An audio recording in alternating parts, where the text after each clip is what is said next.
Mkuu wa wilaya ya Geita mkoani Geita Mheshimiwa Hashim Komba ametangaza ujio wa tamasha kubwa na matembezi ya amani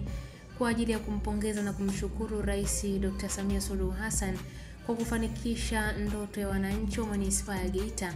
kwa kupata kituo kikubwa cha kisasa cha mabasi,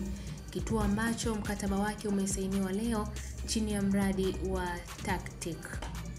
Kituo hicho cha mabasi kitakachojengwa kwa fedha shilingi bilioni 19,171,601,509 ni utekelezaji wa awamu ya pili ya mradi wa TACTIC ulionuia katika uboreshaji wa miundombinu ya miji Tanzania, ambapo Mheshimiwa Komba amesisitiza kuendelea kumwombea afya njema Rais Samia ili aweze kutekeleza mageuzi ya kimaendeleo nchini Tanzania.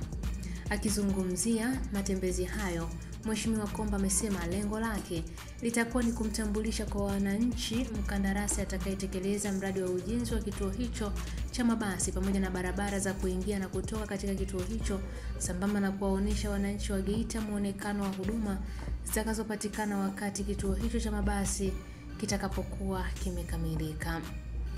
Katika hatua nyingine, Komba amebainisha kuwa wajibu wake kama mkuu wa wilaya ni kuhakikisha kuwa yaliyomo kwenye mkataba uliosainiwa leo yanatekelezwa kikamilifu na kwa wakati ili kuhakikisha matokeo na tija iliyokusudiwa inatimia na wananchi wananufaika na mradi huo mkubwa.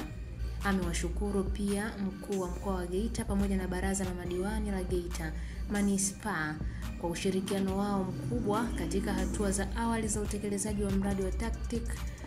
akibainisha kuwa viongozi hao wameweka alama isiyofutika kwa manispaa ya Geita mjini. Hii ni update kutoka ABT Media.